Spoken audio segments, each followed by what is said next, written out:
अस्सलाम वालेकुम, आदाब, नमस्कार दोस्तों। उम्मीद करते हैं आप सब अच्छे होंगे और अच्छे दिनों का भरपूर मज़ा लेते होंगे।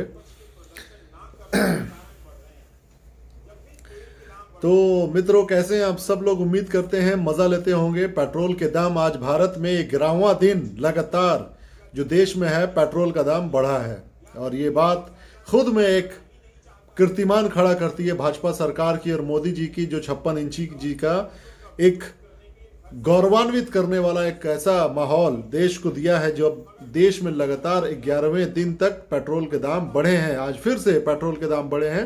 ये हमारे देश के लिए बहुत गौरवशाली मौका है, जब हमारे देश के प्रधानमंत्री ने देश के पेट्रोल को वो इज्जत दिलाई, वो गौरव का एक अनुभव कराया कि जिसकी कीमत होनी चाहिए ज़्यादा, उसे वो कीमत दिला रहे हैं हमारे मोदी जी। आपने सुना होगा ये जो मैंने वक्तव्य जो कहा है, एक कौन स्टैंड अप कॉमेडियन है जिसने एक वीडियो बनाया था इसी तरीके का, पेट्रोल स्टेशन पे जाके खड़ा होकर मोदी जी की आवाज़ में कि बहुत इन्होंने एक देश को गौरवान्वित किया है। मोदी जी ने हमारे देश के पेट्रोल को वो एक मुकाम दिलाया है जो उसको मिलना चाहिए था, जो पिछले कई दशकों से कांग्रेस की सरकार ने कभी वो मुकाम नहीं दिलाया।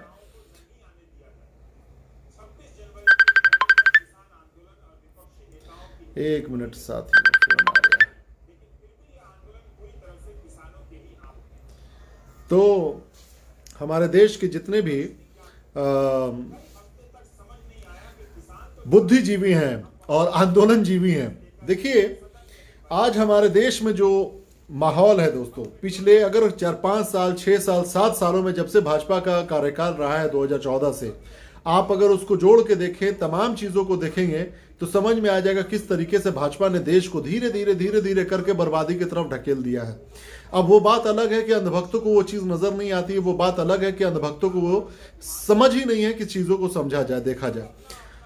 चाहे वो अर्थव्यवस्था की बात हो, चाहे वो रोजगार की बात हो, चाहे वो किसान की बात हो। किसान की हालत तो आप देख ही रही हैं, पिछले लगभग 2-3 महीने से किसान जो हमारे हैं सड़कों पे बैठे हुए हैं, और किसी भी तरीके से भाजपा जो सरकार है उनका सुध लेने को तैयार नहीं है, ना ही उनकी बात मानने को तैयार है। बिल्कुल ईगो पर आ गई है बात कि भाई भाजपा जो है कह रही है, मोदी जी जो कह रहे हैं कि भाई ईगो पर अब आ गई है बात, हम किसानों की बात नहीं सुनेंगे, चाहे 200 से ज्यादा किसान की जान क्यों ना चली जाए। किसान जो है अब तक 200 से ज्यादा मर चुके हैं। मैंने अभी बहुत सा एक वीडियो देखा था इनका, रवीश कुमार जी का, प्राइम टाइम, जिसमें एक बहुत ही पॉइंट वाली बात इन्होंने कही, और जो बात मैं शुरू से कहता भी आ रहा हूं और बहुत सारे लोग देखता हूं मैं पोस्ट भी करते हैं कि कांग्रेस जो है कुछ कर नहीं रही है, भाजपा की सरकार की जो भी गलत नीतियां उसके खिलाफ विपक्ष कुछ कर रही है, विपक्ष कमजोर है। ऐसा कुछ भी नहीं है मेरे भाई, विपक्ष कमजोर नहीं है, विपक्ष की बात को दिखाया नहीं जाता है। विपक्ष की बात आम जनता की बात के साथ होती है। अगर आम जनता, अगर हमें और आपको पेट्रोल के दाम महंगे नजर आ रहे हैं और हम ये चाहते हैं कि राहुल गांधी सड़क पे उतर कर हंगामा करें, तो उनके लिए उसके साथ की भी जरूरत होती है।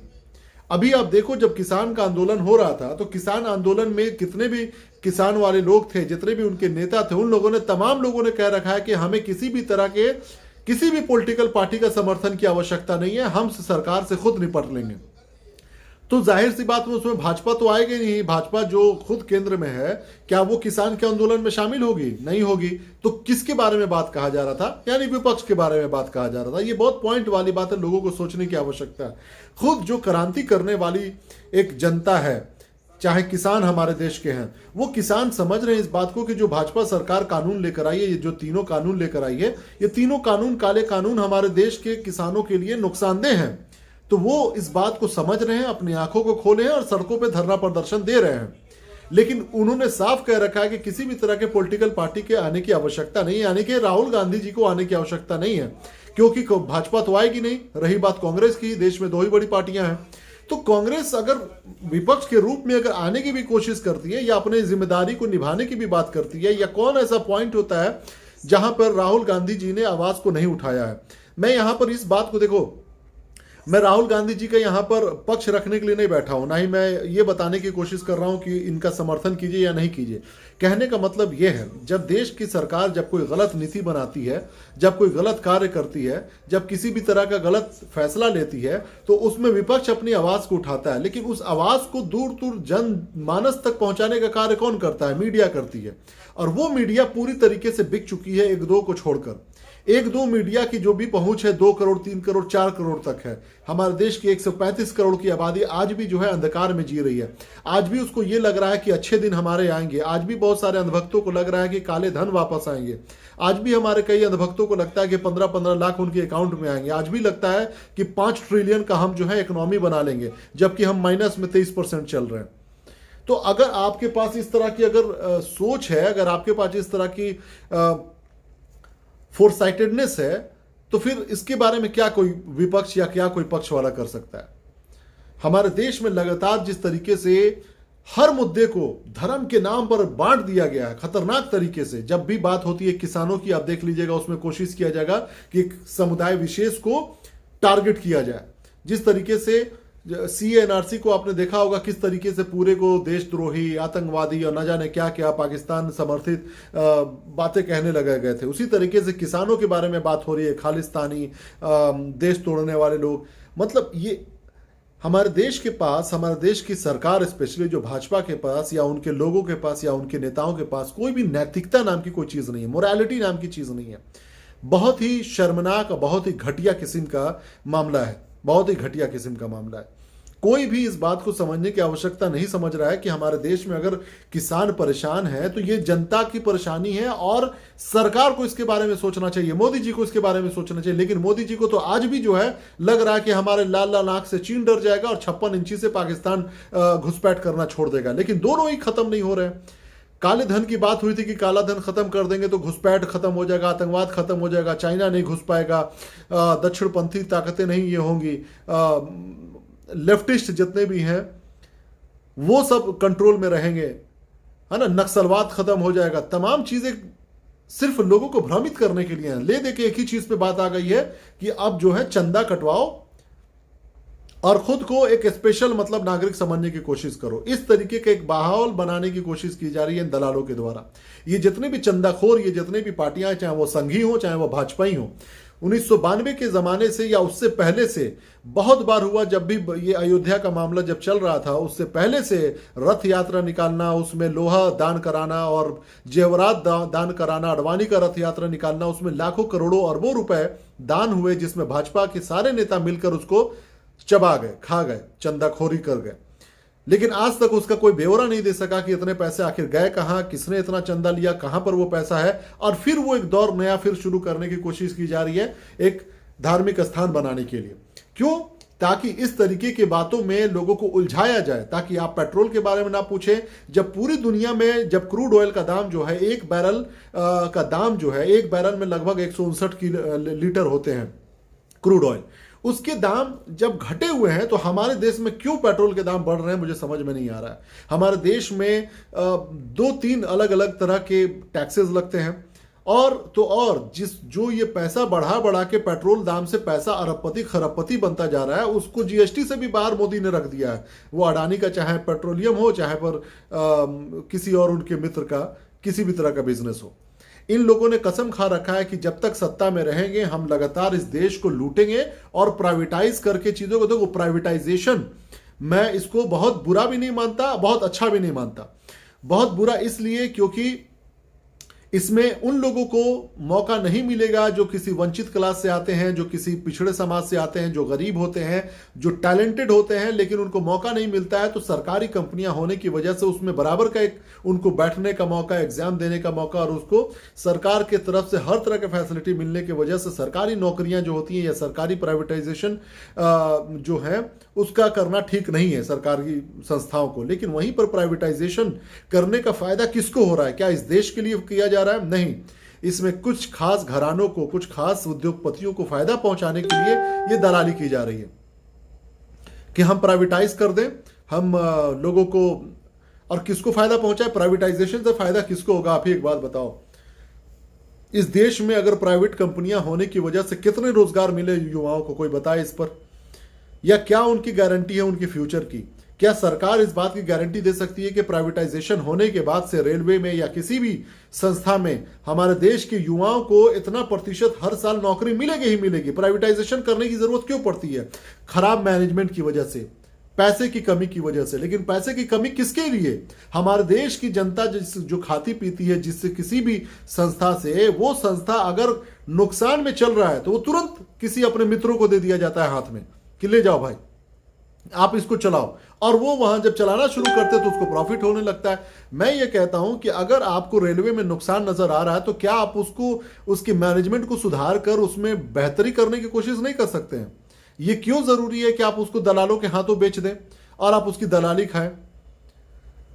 ये क्यों जरूरी है कि हम सिर्फ और सिर्फ जनता के टैक्स से ही सरकार चलाने की बात सोचें, ना कि हम अपने तरफ से कोई ऐसी संस्था जनता के बीच में दें जिससे जनता को लाखों करोड़ों रोजगार मिल सके? ये क्यों जरूरी है कि हम उन तमाम जितने भी सेक्टर्स हैं जिससे हमारे देश की अर्थव्यवस्था बेहतर होती है, उन सेक्टर्स को प्राइवेट हाथों में दे दिया जाए? ये एक खेल है ताकि वो प्राइवेट कंपनियां जितनी भी हैं वो कृतज्ञ रहें, वो इस बात को मान के रहें कि इस सरकार की वजह से या इस नेता की वजह से मुझे ये कंपनी मिली है जिसमें हमें अरबों रुपए का मुनाफा हो रहा है, वो डोनेट करेंगी। आप अगर हर एक पॉइंट्स को जोड़िएगा, जब 2013-14 से जब भाजपा सरकार आई थी तो उसने बहुत सारे कानूनों में बदलाव करे थे, बॉन्ड सिस्टम लेकर आई थी, चुनाव में कौन कंपनी किसको कितना पैसा दे रही है इसका कोई भी उजागर नहीं होगा, इस पर भी जो है भाजपा ने कानून बना दिया था कि कोई भी इसका पता नहीं चलेगा। आप बताइए, कोई इसका ब्यौरा नहीं होगा। एक वक्त था कांग्रेस के जमाने में कोई भी बड़ी कंपनियां अगर किसी भी पॉलिटिकल पार्टी को पैसा देती है अपने प्रॉफिट के 7% से ज्यादा, तो उसको नोटिस जाता था कि आप इस पार्टी को इतना क्यों दिए हैं, और उनको डिक्लेयर करना पड़ता था कि हमने इतना प्रतिशत इतना पार्टी को दिया है। इससे क्या होता था कि किसी भी पॉलिटिकल पार्टी पर दलाली का जो है ना असर कम रहता था। लेकिन भाजपा आते के साथ सबसे पहले इस चीज को खत्म करी भाजपा ने। और दूसरा काम क्या किया, ईडी और जो भी इनकम टैक्स डिपार्टमेंट के कुछ कानून थे उसको उसमें बदलाव किया कि वो किसी के घर में जाकर छापा मार सकती है, किसी भी कंपनी में छापा मार सकती है, 6 महीने तक उनके सामान को, उनके प्रॉपर्टी को, उनके जितने भी एसेट्स हैं उसको सीज कर सकती है। तो भाजपा ने क्या किया कि इस कानून को बदलकर इस तरीके से कर दिया कि वो किसी भी पार्टी हो या किसी भी ऑफिस में छापा मारा जा सकता है, 6 महीने तक उसको सीज किया जा सकता है। तो अब आप एक बात बताओ कि इस देश के अंदर में जितने भी दलाल पत्रकार हैं, चाहे वो रिपब्लिक अर्नब गोस्वामी का हो, चाहे जी न्यूज़ हो, चाहे सुधीर तिहाड़ी हो, चाहे इंडिया टीवी हो, रजत शर्मा, चाहे अमीश देवगन हो, ये जितने भी दलाल हैं, क्या आपको लगता है कि इनके यहाँ जब रेड पड़ेगा तो इनके यहाँ से कोई चीज़ नहीं मिलेगी, इनके पैसे का हेर फेर नहीं मिलेगा, इनका इनकम टैक्स का मामला नहीं मिलेगा? इन सब को पता है बहुत अच्छे से। और 6 महीना तक अगर किसी भी ऑफिस को सीज कर दिया जाए तो उसके बर्बाद होने के लिए उतना काफी होता है, जिसकी वजह से ये दलाली करते रहते हैं, इनके तलवा चाटते रहते हैं कि कहीं ना कहीं। और नो डाउट अमित शाह का काम ही यही है, मतलब कि राजनीतिक गुंडागर्दी जिसको कहते हैं, ये पूरे उस गुंडागर्दी तक में उतरने को तैयार हो जाते हैं सत्ताधारी नेता, जिसको भी जिस हद तक ले जाकर नुकसान पहुंचाना हो किया जा सकता है। अभी आप देखो बंगाल में एक भाजपा की नेता जो है उसके यहाँ उसकी गाड़ी से कोकीन मिला लगभग 90 लाख रुपए का, और वो चीख चीख के कह रही है कि जो उसमें विजय वर्गीय जो है, कैलाश विजय वर्गीय जो भाजपा का नेता है उसका एक करीबी है, उसका नाम ले रही है वो कि ये इस बंदे को पकड़ो, उसने फंसाया है मुझे, उसका ये काम है। लेकिन उस पर कार्रवाई नहीं हो रही है। भाजपा जो केंद्र में बैठी हुई सरकार है उस पर कार्रवाई नहीं कर रही है। वो क्या कर रही है, वो ममता बनर्जी के जो भतीजे हैं उसके घर में जाकर छापा सीबीआई से मरा रही है कि जाओ इसको दबाव बनाओ, ताकि ये भाजपा का जो दलाल पकड़ा गया है, जो भाजपा का नेता पकड़ा गया बंगाल में, उसके ऊपर मीडिया पे ज्यादा चर्चा ना हो। दूसरे बड़ी शर्म की बात आप देखिए, जो कांग्रेस के नेता एक रहे हैं, जो पिछले 7 बार से लगातार जो नेता रहे हैं, विधायक रहे हैं, सांसद रहे हैं, उनकी मौत हो जाती है मुंबई में एक संदिग्ध तरीके से होटल में आत्महत्या की बात सामने आती है। किसी मीडिया ने नहीं उठाया, किसी मीडिया ने नहीं उठाया। वहीं पर आपने देखा था जब बिहार का इलेक्शन था तो सुशांत सिंह राजपूत के मामले को किस तरीके से दलाल मीडिया ने भुनाया था। ये दोगली मानसिकता जो है ना, ये ठीक नहीं है। और लोग कहते हैं कि विपक्ष जो है आवाज नहीं उठा रही। विपक्ष आवाज कैसे उठाए, किस तरीके से उठाए? क्या सड़क पे 24 घंटा कोई खड़ा रहेगा? अगर मुझे लग रहा है कि पेट्रोल के दाम बढ़ रहे हैं और मुझे इसका नुकसान है तो सड़क पे मुझे उतरना पड़ेगा ना, कि राहुल गांधी को उतरना पड़ेगा? और ऐसा तो नहीं है ना कि हम उतर के सड़क पे गए हैं देखने के लिए कि भैया हम चलो विरोध करेंगे और देख रहे हैं कि विपक्ष है ही नहीं तो चले आए हम घर में। ऐसा तो नहीं होता है ना। जब आपको विरोध करना है, नुकसान आपको हो रहा है, टैक्स आप दे रहे हैं, पर नुकसान आपके पैकेट को हो रहा है, ज्यादा पैसा आप खर्चा कर रहे हैं, तो किस तरीके से आप ये उम्मीद रखते हैं कि विपक्ष हर मामले में उतर के आए सड़क पर। और वहीं पर जब कोई आंदोलन होता है, वहीं पर जब कोई भयंकर तरीके से विरोध होता है, तो वहां के नेता ये कहते हैं कि हमें किसी भी नेताओं की आवश्यकता नहीं है, जैसे कि किसानों ने कहा। लेकिन पूरा देश आज भी किसानों के साथ है। राहुल गांधी आज भी किसान ट्रैक्टर विरोध का जितना भी हो सकता है वो तमाम चीजों में साथ रहते हैं। लेकिन ये आम जनता की जिम्मेदारी है कि आपको सड़कों पे उतरना पड़ेगा, चाहे वो पेट्रोल का दाम हो, चाहे किसी भी तरह के नियम कानून की बात हो, चाहे सरकार के बैठे हुए दलाल अलग अलग ऑफिसेज में बैठे हो। बिहार सरकार की अगर हम बात करें तो देखो, बिहार सरकार ने एक बहुत अच्छा ऐलान किया है, एक प्रेस विज्ञप्ति उन्होंने जारी करी है कि कोई भी जनप्रतिनिधि, सरपंच, मुखिया अगर उसने नल जल योजना का कार्यान्वयन तरीके से नहीं किया है, उसने कंप्लीट नहीं किया है, एकम्प्लिश नहीं हुआ है, तो वो अगला इलेक्शन नहीं लड़ेगा। That's a very important notification which has been published by Bihar government. Nitish Kumar, ये बहुत ही वेलकमिंग मतलब एक पॉइंट है, बहुत अच्छी बात है। ये आम जनता को अब जागरूक होने की जरूरत है कि अगर आपके घर के सामने में नल जल योजना का फायदा नहीं पहुंचा है तो ये आपकी जिम्मेदारी, आप इसकी शिकायत करें डीएम के यहां जाकर। यहां पर आपके यहां उतर के कोई विपक्ष का तेजस्वी यादव नहीं आएंगे बिहार में, या राहुल गांधी नहीं आएंगे आपके घर के सामने खड़े होकर कि आपके घर में नल नहीं लगा तो चलो हम आपकी शिकायत दर्ज करवाते हैं। आपको जिम्मेदारी खुद भी उठानी पड़ेगी। आपको कन्फाइंड कर दिया जा रहा है पूरे देश में, ट्विटर का ड्रामा करके, फेसबुक का ड्रामा करके इस बात का आपको एहसास दिलाया जा रहा है कि बाप रे बाप, ट्विटर से बहुत बड़ा बदलाव हो जा रहा है। ऐसा कुछ भी नहीं है। बदलाव असली जो है सड़क से ही आएगी। सड़क पर ही विरोध का असली जो है असर दिखाई देगा सरकार के ऊपर में। जो किसानों ने किया है, याद रखिएगा, उस किसान को विरोध करना इस देश के जितने भी भाजपाई लोग हैं उसको हिला के रखा हुआ है। इन लोगों को पागल कर दिया है कि किस तरीके से इन किसानों को हटाया जाए, किस तरीके से हथकंडा अपनाया जाए। और यह हो सकता है कि कोरोना के नाम पे फिर से लॉकडाउन किया जाए ताकि इस तरह के विरोध प्रदर्शन को कंट्रोल में किया जा सके। याद रखिएगा, अगर आप सड़कों पे नहीं उतरे तो भाजपा जो है, या ये मोदी सरकार जो है, या अमित सरकार जो है, ये क्या करेगी, आपको इस चीज में उलझा के रखेगी। ये दिखाने की कोशिश करेगी कि भैया जो ट्विटर है, जो फेसबुक है, यही सारी दुनिया है, आप इससे आगे मत निकलिए। जबकि ये सच्चाई है कि सड़कों से जब तक आप उतर के संसद भवन तक नहीं पहुंचिएगा, यकीन मानिए कभी भी बदलाव नजर नहीं आएगा। अगर हम लोग ये कहना चाहते हैं कि विपक्ष काम नहीं कर रहा, विपक्ष बोल नहीं रहा है, आप तक बात किसकी पहुंच रही है, कैसे पहुंच रही है? व्हाट्सएप यूनिवर्सिटी किसका चलता है? दलाल मीडिया किसके हाथ में है? कैसे आप तक किसी की बात पहुंचेगी? कैसे किसी विपक्ष की आवाज आप तक पहुंचेगी? क्या आपको पता है कि साउथ इंडिया में जिस तरीके से लगातार राहुल गांधी लगातार कैंपेनिंग कर रहे हैं, जिस तरीके से लोगों को जागरूक कर रहे हैं, और नो डाउट नॉर्थ इंडिया से साउथ इंडिया बेस्ट है पढ़ाई लिखाई के मामले में, हिंदू मुस्लिम एकता के मामले में, चाहे किसी भी मामले में।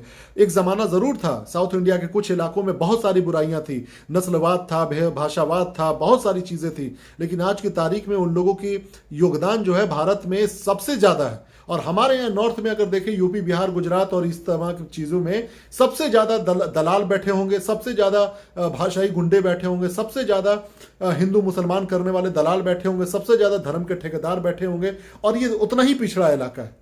और ऐसे पिछड़े इलाकों में बात जब कोई नेता तरीके की करता है ना, तो उसको समझ में नहीं आता है। हमारे यहाँ के लोगों को लंठई वाली भाषा समझ में आती है, दलाली वाली भाषा समझ में आती है, लोगों को चूतिया बनाने वाली भाषा समझ में आती है। हाँ मित्रों, होना चाहिए कि नहीं होना चाहिए, हाँ होना चाहिए, हल्ला हंगामा करा के लोगों में, असल में क्या है ना, लोगों को ऑर्केस्ट्रा के पीछे नाचने की आदत हो गई है और हंगामा करने की आदत हो गई है। और वही चीज, वो नस्लन चीजें आगे बढ़ती चली है हमारे यहाँ यूपी बिहार के तरफ में। लोगों को यह नहीं पता चलता है कि किसी भी चीजों का असल मकसद क्या है, उसके पीछे का असल बात क्या है, उसका असर कहां तक जाएगा, इस पर कोई लोगों को मतलब नहीं है। नाचने गाने की आदत हो चुकी है और नेताओं को नचाने की आदत हो गई है।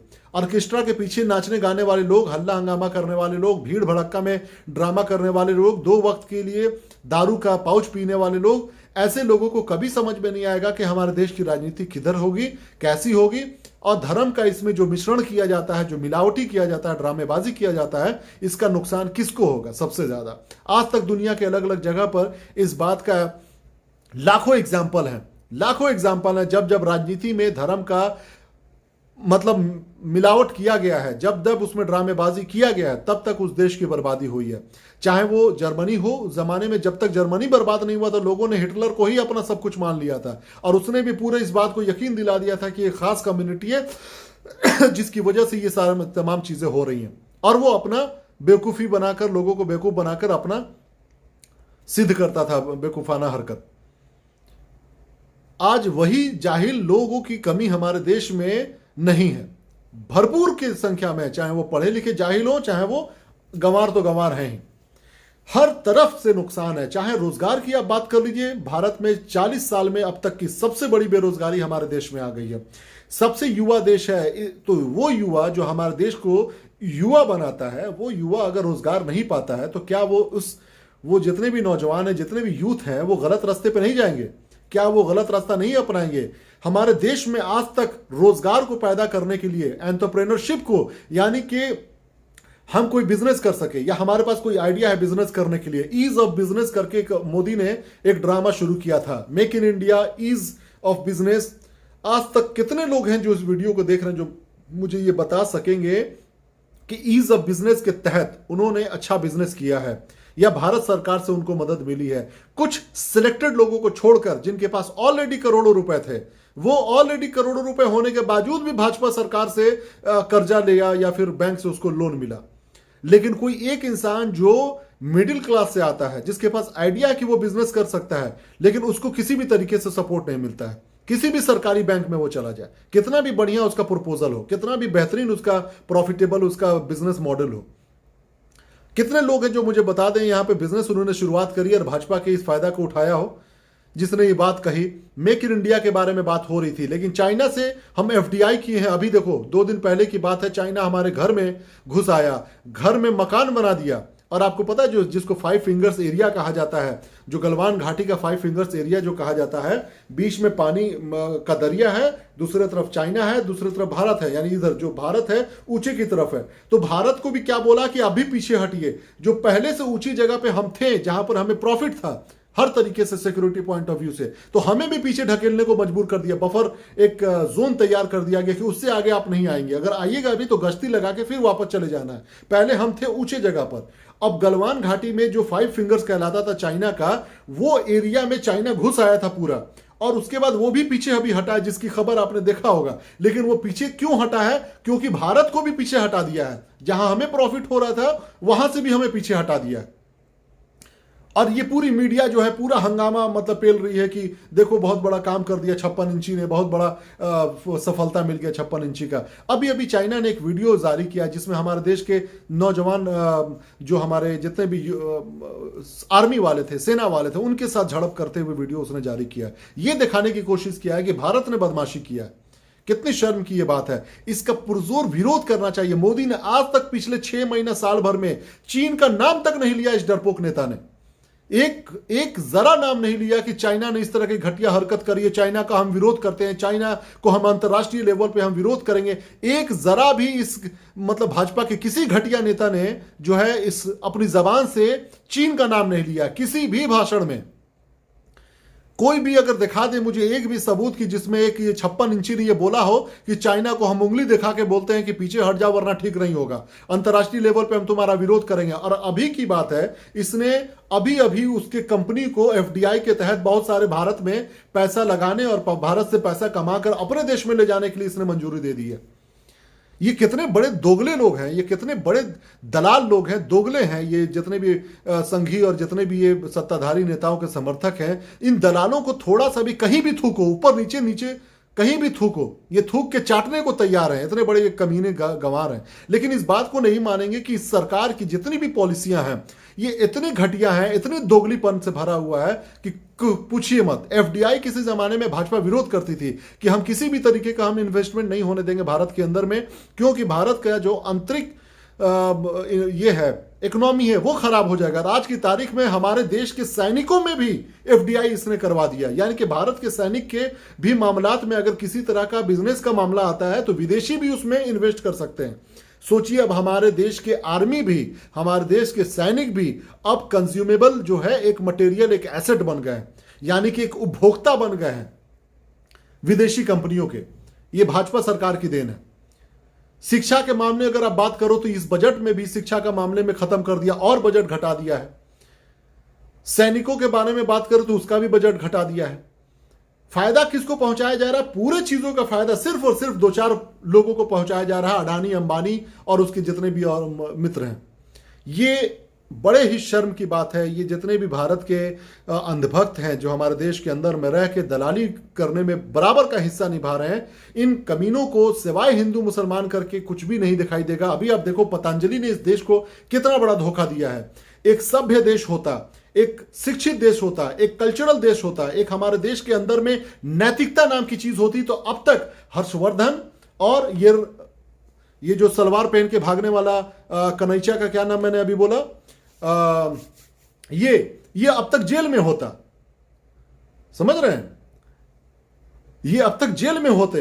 ये जितने भी ये सलवार पहन के भागने वाले दोगले लोग हैं ना, WHO से, वर्ल्ड हेल्थ ऑर्गेनाइजेशन से इसके क्या नाम है इसका, जो दवा इसने आज जारी किया, और उसमें स्वास्थ्य मंत्री जो है वो जाके जारी कर रहा साथ ही साथ में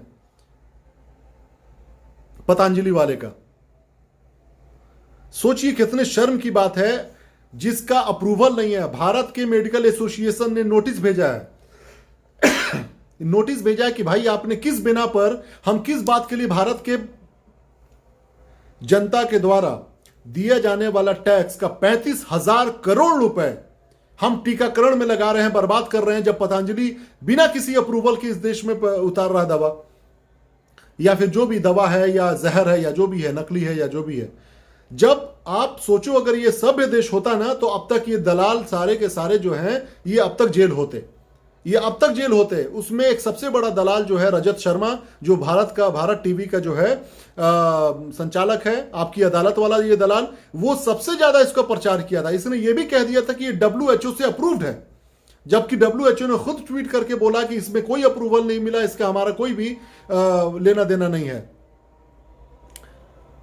इस रामदेव जो ये सलवारी बाबा है, इस दलाल को अब तक जेल में भेज देना चाहिए। लेकिन तमाम जितने भी दलाल मीडिया हैं, सबसे ज्यादा प्रचार का पैसा अगर किसी का आता है तो इसी ये रामदेव दलाल का आता है। इसी वजह से जो है कोई इसके खिलाफ नहीं बोल रहा है।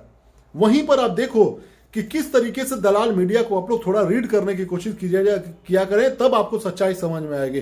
किस तरीके से जब कोई मामला आता है आरजेडी से, जब कोई मामला आता है सपा से, जब कोई मामला आता है कांग्रेस से, जब कोई मामला आता है राहुल गांधी से, तो पूरे मीडिया जो है इस तरीके से एकदम मतलब भेड़िए की तरह झुंड बना के भिड़ जाते हैं कि किसी तरीके से इन लोगों को दबोच के खा जाना है, क्योंकि ये विपक्ष में है। ये नहीं चाहते हैं कि सत्ताधारी पे बैठे हुए दलालों पर सवाल उठे।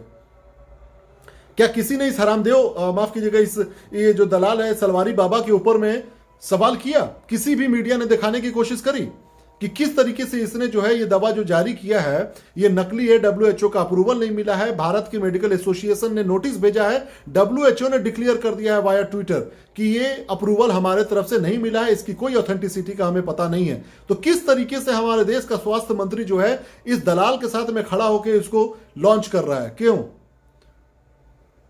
ये देश की जनता के साथ खिलवाड़ नहीं है, देश की जनता के स्वास्थ्य के साथ खिलवाड़ नहीं है, लाखों करोड़ों की जिंदगी बर्बाद करने के साथ खिलवाड़ नहीं है।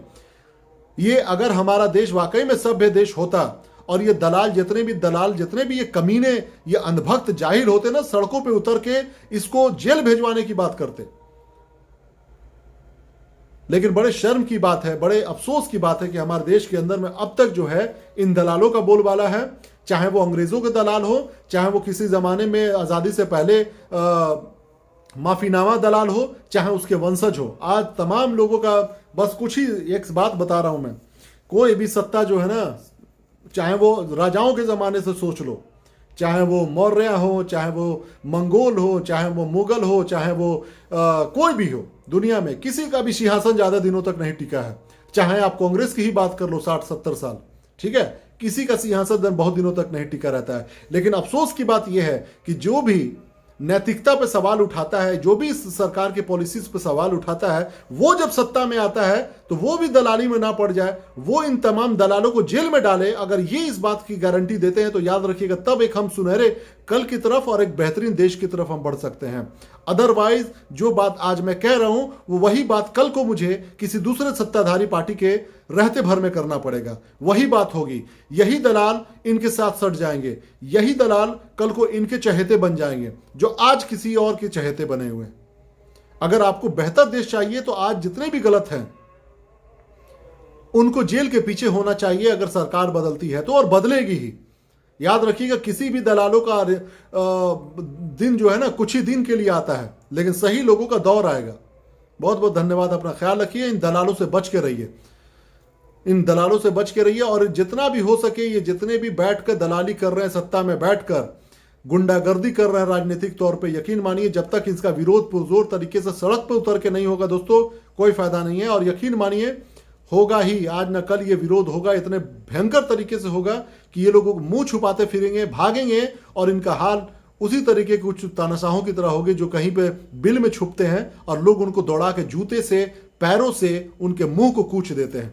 वही हाल होगा इन दलालों का, गद्दारों का। बहुत बहुत धन्यवाद, अपना ख्याल रखिए। जय हिंद।